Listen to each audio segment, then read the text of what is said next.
have shared negotiation teams for public sector, and there are attorneys available to either side. And so they don't go in totally unskilled. You do have somebody to turn to, and you get a constant reading on what you can and cannot do. So both sides have that typically, and it's good to clarify that we do that within the county as well. But what I'm confused about at the moment is, I don't know what the current process is. If the current process is you negotiate the contract and then come back to the delegation and say, hey, I don't see, that doesn't seem right to me. That's crazy. That would usurp, I think, our authority to set the total dollar amount. So we could set that first. So That's what you're saying, Steve. I would certainly hope so. If we don't do that, I mean, right. That seems crazy. And that we have done in the past to say it would be either at the CPI or a 1% or 0. You have to, you have to give Dorothy and the right. other commissioners the parameters under which they can operate. Right. It shouldn't be the other way around. No. So. Right. Chairman, something else that's new. Frank just told me about his new law regarding the nursing home that he's submitting, and I'm wondering if it's could be more of a county policy or if it ought to be a state law relative. Maybe I'll have Frank. What's the law? If Frank could explain it. The what? The law regarding your proposed bill regarding the nursing home. And within 3 years, if it doesn't turn a profit. Oh, that's something I'm just thinking about. Oh, okay. I didn't know if you'd filed it already, but. No, but let me say this. With the bills that I have discussed, including the one we just talked about, since it will become state law if passed, I fully intend on sending the bills to all of the other 9 commissioners, county commissioners. And if I get back information that more than half of them support the bills, I will submit the bills, regardless of what we say here. Well, that's your But problem. that's Yeah, we're each individual reps, and that And you should. Yeah, you should. But regarding the nursing home and whether or not we should keep it, it just seems like a county policy rather than a law. I'm just wondering where the line is drawn. Now, what I said to Damon before everybody got here was that in the past, since 1966 or whatever, the old nursing home was built. It's cost the county over $100 million in losses, $2–3 million a year since 1966. So I said I was thinking about putting in a resolution or something that said, if the new nursing home within a 3-year period does not show a profit, it'll be privatized. I would not vote for that. And I'll tell you why I wouldn't vote for it. The nursing home may very well show a profit, or it might not. But as far as I'm concerned, when you my grandfather, when he was old, you got to understand, with the old people back then, the county farm had a bad connotation. They put him in a private nursing home. He did not get the care that he should have gotten. It was not necessarily clean. It was supposed to be a top-notch one. I went over and I moved him back to this one. Because, and I think the old people, even if it costs us some money, when they put in a full life of working and doing the best they can, and a lot of people in this area just barely struggle to get by, and they were good, honest working people, and I think they deserve a good That's end of life. That's not the point. And they won't, and I think they'll get it much better here with us doing it a little bit than you would privatizing it. Well, the point is to give the nursing home a little bit of an incentive to lower costs and to create a positive bottom line. You know, we got, what, 3 or 4 people in the county that make over $100,000 a year. They're all nurses. Give them a bonus. And, you know, the superintendent of the jail, with all of his responsibilities, he only gets $60,000. The sheriff only gets $60,000. But 4 nurses get over $110,000 or $108,000, $110,000, $106,000, and $350,000 for overtime. Give me a break. If we can't cut costs in a nursing home, and that would be an incentive for them. Cut costs, show a profit, and then we'll keep you forever. If you don't, we'll think about privatizing. Superintendent makes $68,000, I guess. Pardon? I think the superintendent makes $68,000. I just like to know who are the nurses who are making over $100,000. I don't even know that. Well, I asked, if you Is it- remember, is it I really asked for a overtime? list. Is that included? Is That's the with overtime? overtime. I think it Yeah, does. would have to include Yeah, it. that's with overtime. One nurse, this nurse supervisor was making 110,000. Well, I'm going to suggest that we not get into budget issues now. Steve, did you want? Well, I just under some thoughts under policy that I just wanted to surface here as we go forward, and it does have something to do with the budget process. When we reviewed the budget in exacting detail, the revenue side and the expense side, it seems to me that the questions that we never asked really was how effectively and how efficiently each component of our county government was being run. We had a breakdown of this year's budget, the prior year's budget, prior to that year. And in my mind, I never really had an appreciation for, geez, how is our sheriff's department being run? Is it efficient? How does it stack up compared to the other 10 counties? How many sheriff's deputies do we have per population as opposed to the other ones? Those are the metrics, I think, that drive efficiency. And you could ask that question of the nursing home, of the farm, of all of that, really. And that's just something I would really like to explore on the next budget process. I would like to be able to come away from this knowing that every dollar of taxpayer money in this county is effectively and efficiently being utilized.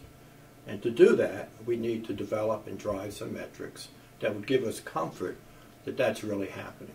And you also could separate what's required to be performed under county government and what is not required to be performed under county government and apply the same criteria to it.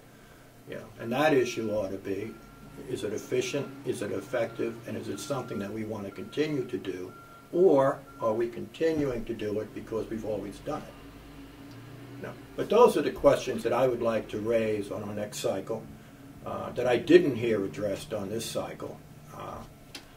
Frankly, for me, and I go back when I looked at the hundreds of lines, which was our issue here, it didn't tell me much. It told me what you spent on the prior budget cycle. Okay, that's fascinating.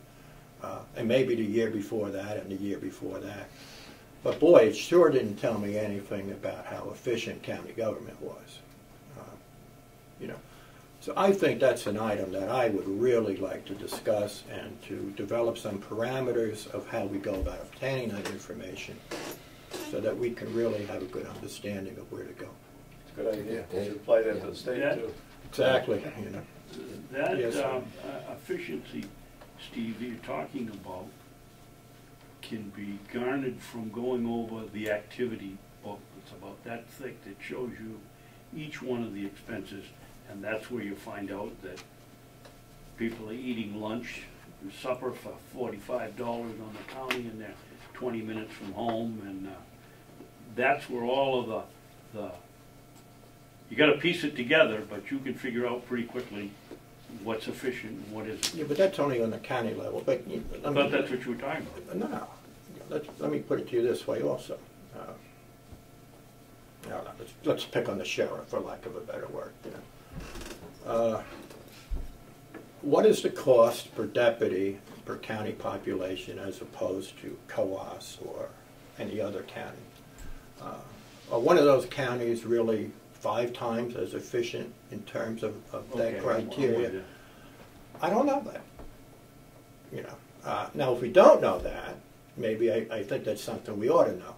In other words, if they are, well, what are they doing right? How are they managing it?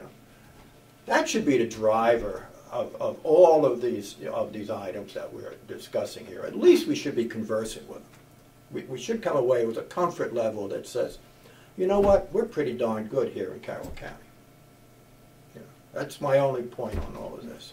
And if it turns out that we are, good for us. And if it turns out that we aren't, well, then we have some focus we can take to find out, oh, what can we do better? Or how can we make it better? So those are some of the things that, and And I'll take some time. I'll try to write up some parameters, at least for discussion purposes, of what I'd like to see as we get into the next cycle. That might give department heads some food for thought, perhaps, as they get into it. And, okay. Yeah, no, I think that's a good idea.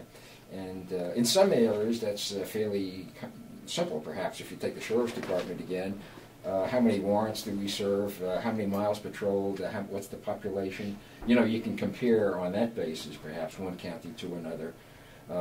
And the nursing home could probably do the same thing in some respects. The types of patients, the number of patients, the staff, you know, you get that ratio of... Hopefully all of the counties are keeping similar statistics so you can balance them out.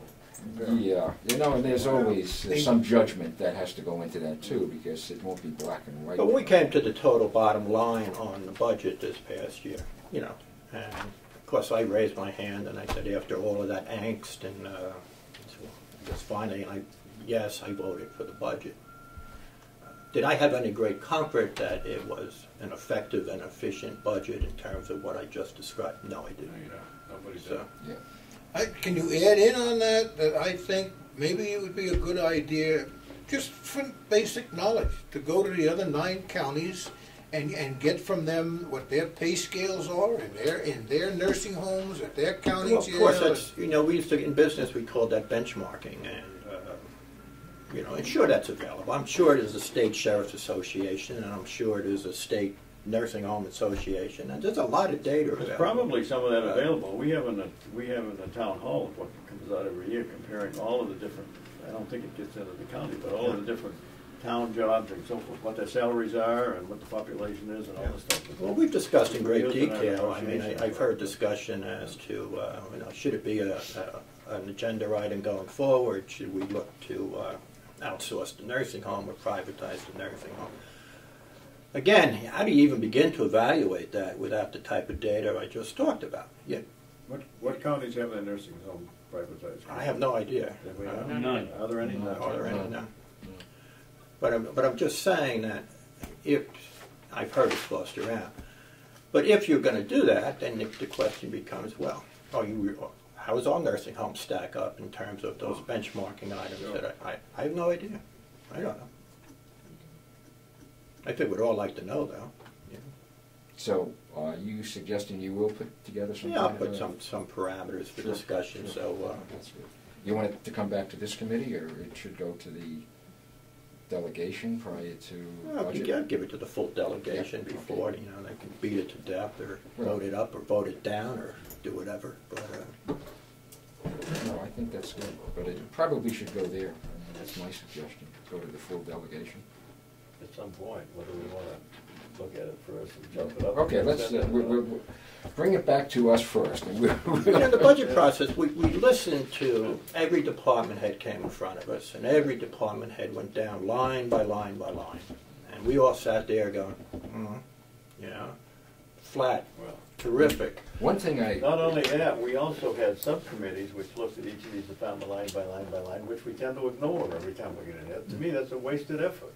I was going to suggest that one way to deal with that information is to, when we sit down in our subcommittees, to question the department head, how do you compare with, in terms of salaries, number of vehicles on the road, number of warrants issued, were the nursing home the same way? We can ask that of those department heads in those small subcommittee meetings, and then bring that information back. That would be one way to do it. Now, I realize not each one of the delegation members is going to be involved directly. But it's a reasonable request to Yeah. make to department heads. Yeah. They have the Right. data. It's, you know, hey, convince us that you're running an efficient department. I mean, it's not a big question. You know, why don't we at the next meeting bring this up as a directive to the subcommittee chairs to do this, and that all of the department heads would know this in advance, that they're going to be asked to provide this kind of information. Would that be helpful? All right, I'll try to have something by our when we're meeting next week. Yeah. All right, we're making When it is our Well, next meeting? 22nd. It's the 22nd, next Monday, 9 This o'clock. is 2 Mondays in a row we've ruined. No, this is a full delegation. Full delegation. Okay, I thought you were talking about this meeting. No, full delegation. Is that okay? That's fine with me. And then each subcommittee, budget subcommittee, would get that